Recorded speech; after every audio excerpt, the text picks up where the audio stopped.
Warning, listening to YouTube videos and believing everything said is true or applies to you without critical thinking can be dangerous. This video may not be suitable for your use case. Hello world! Time for a review. Weeks 4 and 5. I gotta say, doing this neuroplasticity plan of mine, 12 weeks, has been pretty interesting. For me, I've been making lists all my life, year after year. And I make a list and it's pretty easy and I have a goal, but then I don't do anything. This time it's been very different from my usual standard operating procedure, because week to week I'm taking stock of what I'm doing and I'm trying to make improvements. And I gotta say, I've been seeing a lot more improvements during doing this neuroplasticity plan than I have in the past, where I just make a plan and forget about it. I guess I'm just being delusional when I was making those plans in the past, but right now I'm actually invested in what I'm doing. And looking at weeks 4 and 5, I gotta say, I made a lot of headway. If going to sleep early hasn't been something I've done a lot in my life. I usually stay up late at night watching TV and then moving to, the internet when the internet came more prominently, with broadband especially. YouTube, surfing online, watching videos, watching movies. And I gotta say, over the last year I've grown more disillusioned with screen time. So just being more mindful has helped me. And the number one problem with me going to bed late is my excessive screen time. So with me being more cognizant, tracking my YouTube usage and my screen time usage, I've been more focused on going to bed early. So week 4, my sleep was a little inconsistent, going to bed around midnight, not 11. And then Saturday, going to bed like 1 o'clock, 1:35, I believe, in the morning. And for Sunday, I course corrected and went to bed early. And in week 5, I've been going to bed at 11 and I've been waking up at 8 o'clock, sometimes earlier. And it's been really consistent, a consistent sleep-wake cycle. And I gotta say, that was my plan and I'm actually doing it. And I probably wouldn't be doing it if I wasn't taking stock of my behavior week to week and making changes. Making that change from Saturday to Sunday, because I know how bad it is staying up late and how much work it takes to course correct over the next weeks, especially if it becomes a pattern. Trying to get your sleep back to normal is a big problem. So when I saw that on Saturday in week 4, and then Sunday, I made the decision to go to bed early. And in week 5, I've been going to bed early every day. So that's been a positive. I've hit that goal, and I think I can continue doing that goal because I know how tough it is to get back to a normal schedule. So I can't stay up late, because I know if I creep into that late night time slot, staying up past midnight, staying up past 1, and make that a pattern, it's going to be really tough for me to go back to a good sleep schedule. So week 5, I'm going to bed early, waking up early, so I've hit that goal. When it comes to hitting my vegetables, week 4 was 6 out of 7, and week 5, up until now, since it's week 5, day 7, I've hit that goal.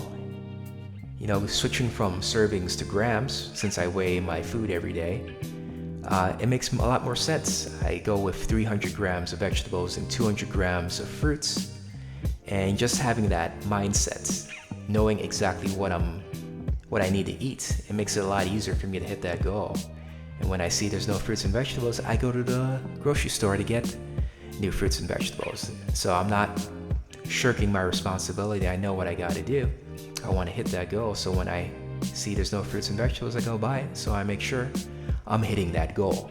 So once again, doing this neuroplasticity thing week to week, I get to look at what I'm doing, and if I'm not hitting that goal, I get to readjust and I make sure. So this is a lot better than what I did before, which is just making a plan and just not really having any steps in between to get to my goal. Doing it week to week, I can course correct and I can make adjustments and I can see what I'm doing. I can see the results. And when things are working out for me, I can celebrate my wins. Hitting my vegetables almost every week in week 4, week 5 so far. almost every day. I'm going to try and get that at the end of this week. But I can celebrate that win. I can look at my phone on my Loop Habit tracker and see this is how many times I've gotten my fruits and vegetables hit for my goal. And I can look at my sleep time and I can say, yeah, I'm going to bed early. And I can look at my time tracker and I can say, I'm going to bed at 11. I'm waking up at 8 o'clock. So doing this neuroplasticity plan, it's really helped me out. And just looking at what have I accomplished just in the first 5 weeks, I'm pretty happy. Sleep, nutrition, exercise. For exercise, people can get a little too focused on going to the gym, exercising. People think more is better, but it can actually be a detriment. I know this because I tried to push myself in the gym before in the past and gotten hurt my knee, hurt my elbow, just doing repetitive motions, trying to push more, I lift heavier, and remembering that, when you try to do too much in the gym, you get hurt. I'm trying to changing my focus to just going to 3 days a week instead of 5 days or 6 days, because I like going to the gym. It has a great, how do I say this? Mental boost. There's physical benefits, there are mental benefits, and I like it. But you can't go and push yourself too far all the time. So going to 3 days a week, exercising at home some days as well. Going to the gym, exercising at home if it's way too cold outside. I don't mind pushing myself in going to the gym, but if there's like a ton of snow and the entire sidewalk's caved in, or the bridges just overflowed with snow, you gotta walk on the road, not fun. If it's like minus 20 something or minus 30 something, and you're going to the gym and your hands are just numb and frozen, that's not fun. I can do it, I don't have a problem with it, but sometimes I push myself too hard. So going to the gym 3 days a week, even if the weather's not cold, because I don't want to overdo it for my muscles. Exercising at home if it's not the best weather outside, I don't have to push myself that hard. I'm just being consistent and exercising 1 day at a time. And I know if I just stay consistent, I'm going to get the benefit. So I don't have to take it to the extreme, even though I could, because I don't want to hurt myself. And if I do that, I'm going to miss out of going to the gym, which I love. Miss out on exercising, which I love. So overall, I think just being more consistent, just less so pushing myself with my exercise, I can see a benefit to that. This is a marathon, not a sprint, so I don't have to push myself super hard now. The weather's gonna get better. I can do exercises at calisthenics parks. I can do exercise at home. I can do exercise in the gym. I can mix it up. The overall point is just to stay consistent. I don't want to overdo it to the point where I'm just gonna say, I gotta take a break because I'm burnt out. So 3 days a week's pretty good. I don't think I'll burn out with that. I can be consistent and I can hit that goal. So overall, weeks 4 and 5 have been pretty good. In addition, the reassurance seeking has been way down this week. I've been way more focused and calm and relaxed. I know that neural pathway isn't strong yet. I have to keep working on it because I know it's going to take weeks and months and years to build up that neural pathway to make it super strong. And that urge to go back to problematic behaviors is still there, reassurance seeking. So I got to make sure whenever that urge to do reassurance seeking appears, I got to just be calm and relaxed, do some deep breathing, do some moving, and remember why I don't want to go back to that type of behavior, just like staying up late or over-exercising. I know there's a price to pay for doing those behaviors, and I don't want to go back to doing those behaviors. So keeping it slow and steady, I don't have to be perfect. There are going to be some relapses with bad behavior. But overall, week 5, when it comes to reassurance seeking, I'm feeling pretty good. My mental health is pretty great. I feel great.